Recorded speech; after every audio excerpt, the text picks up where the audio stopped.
Hi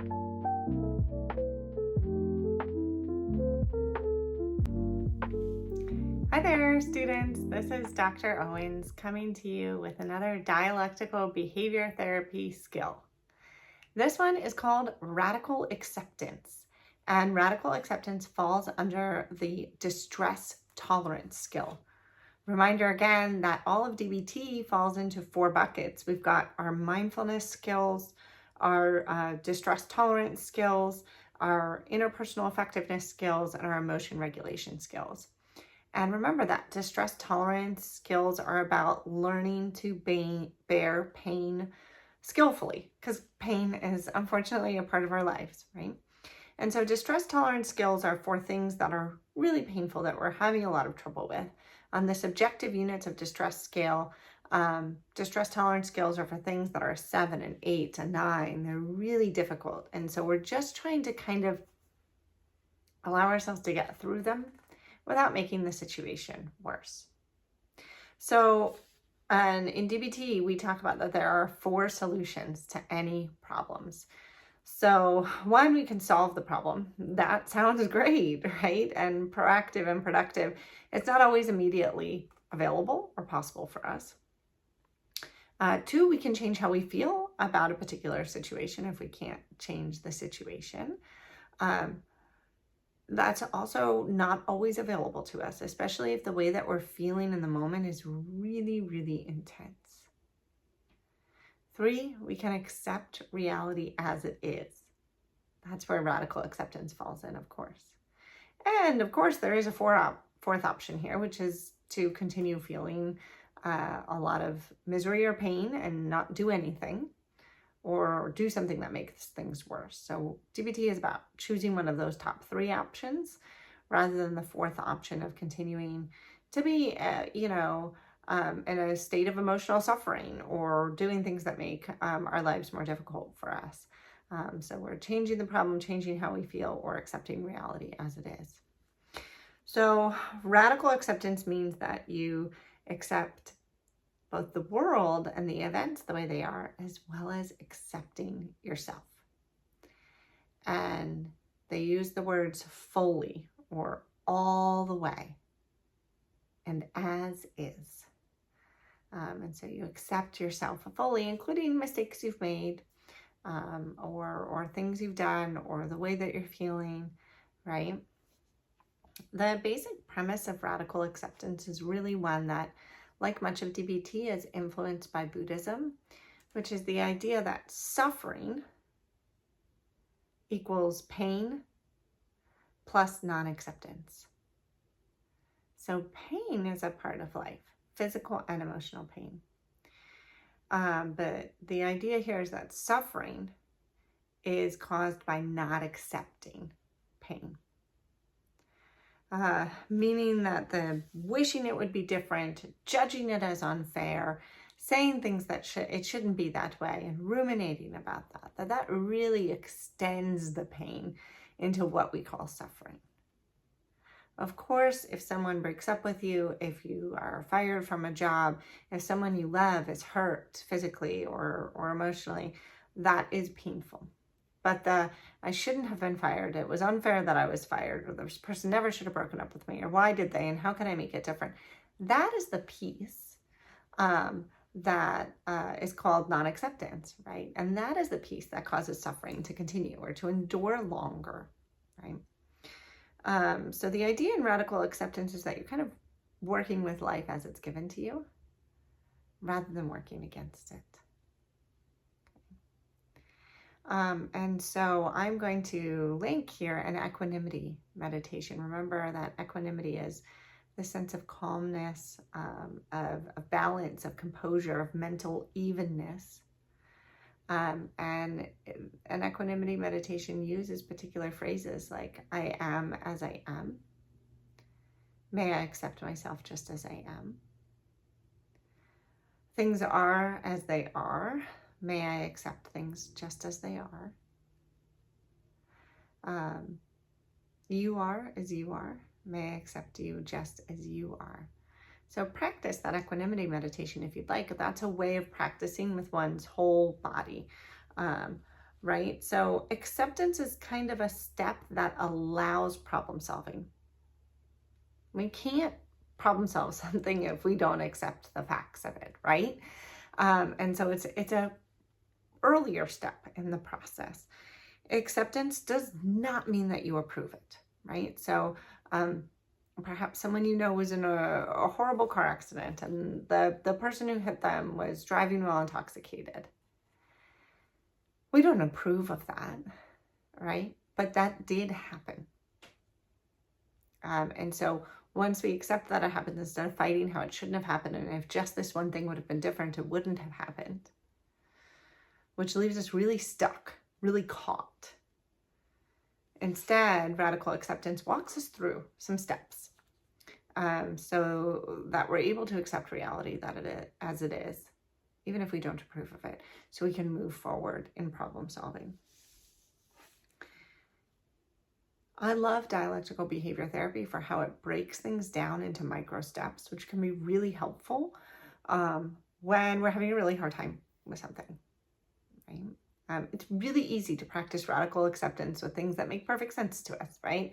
Even if they're upsetting. Let's say that we failed an exam and we didn't study for said exam. It's like, I get it. I didn't study for the exam, so I failed the exam. I accept that. This is how I'm going to, then problem solve. But for things that are a little more emotionally stuck for us, which often have to do with relationships, radical acceptance doesn't come so easy. And so it's nice to break it down into steps. And so DBT breaks radical acceptance down into 10 steps, which are basically 10 things that you can do to kind of get in touch with acceptance if you notice you're really having a lot of trouble. And that's the first one. The first one is observing that you are fighting reality, that you're questioning it.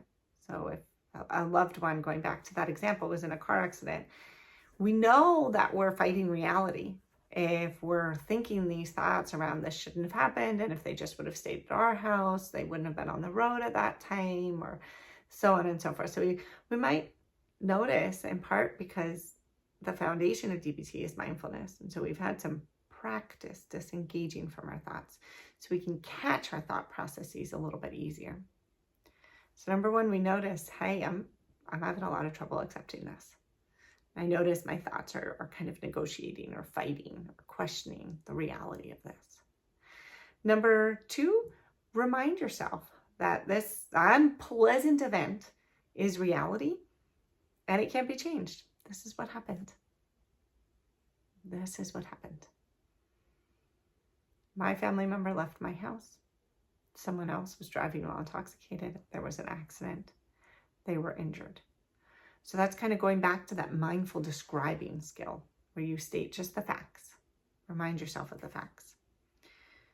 3, remind yourself that every event has a cause. There's things that lead up to these things, and try to objectively describe those causes, mindfully describe, to help yourself accept reality. Right? So in our test example, I was preoccupied with other things and I did not study for the test. The test was on Friday. I was not feeling well, or I stayed up late on Thursday.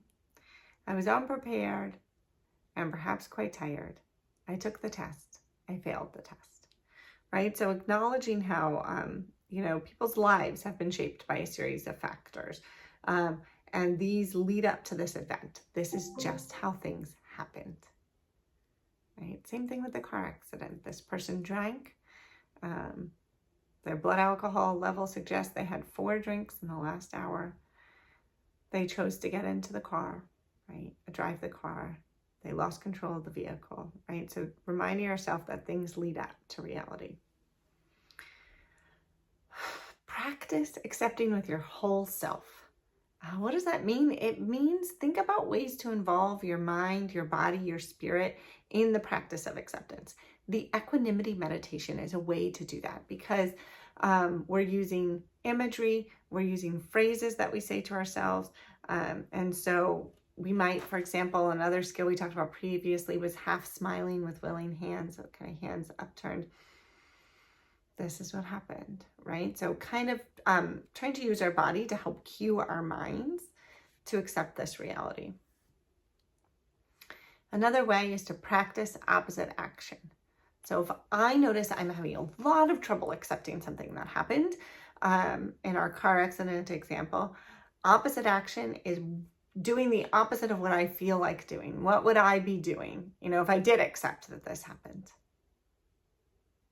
Maybe I'd be really upset. Maybe I'd be crying. Maybe I wouldn't be at work right now. Maybe I would be heading over to the hospital. Or what would you be doing, right? List this out, what you would do if you had accepted the facts. Another strategy for radical acceptance is to cope ahead with events that seem unacceptable, right? So this is the same as opposite action, but with a little bit of imagery and thinking through the steps. For example, I may imagine myself going to the hospital. I may imagine myself coordinating care. Kind of coping ahead, this is what would be happening. Mindfulness helps us attend to our body sensations. That's one of the steps of radical acceptance is notice what comes up for you. Sometimes the reason why we're fighting acceptance is because there's a real deep sense of sadness or fear if we accept events. And so as you start to cope ahead, or as you start to practice opposite action, tune in. What are you feeling? Do you feel like an intense heaviness in the chest? Do you feel tears in your face, right? Do you feel your heart rate pick up? Not going to do anything about that. We're just going to notice them and accept them. Which leads us to the 8th step, which is acknowledging those emotions. So if you notice you're feeling sad, you're feeling grief, you're feeling anger, you're feeling fear. Okay, I'm feeling pretty scared right now as I think about heading over to the hospital. Step 9, acknowledge that and remind yourself that life is worth living even when there's pain. Pain is a part of life, right? And there can still be meaning and purpose and joy. It'd be helpful to say those words out loud to yourself. And step 10, do a pros and cons matrix if you find yourself really resisting acceptance. So if you're trying to do these steps and you just can't do it, it might be helpful to get that, why can't I do this, out. This is a strategy that's used in motivational interviewing too. So we create a kind of 4x4 grid, and what are the pros of not accepting this? What are the cons of not accepting this? And then what are the pros of accepting, and what are the cons of accepting? So really kind of getting our ambivalence out on paper can be a helpful way to nudge ourselves a little bit further into acceptance if that's what's going to be right for us here. Okay. So DBT is all about the practice, right? I gave you 10 ways to practice radical acceptance in addition to going over sort of what is the philosophy behind it. I encourage you to create a list of, four things, too big, too small, that maybe you've had trouble accepting and it would be useful for you to accept in the next week. Narrow it down, pick one, okay? Which one do you really want to work with in the next week? And then practice some of these different strategies and equanimity meditation and doing a pros and cons and doing opposite action, noticing sensations in your body, and just note what effect this has on your acceptance as well as your overall mood state. All right, thanks for watching.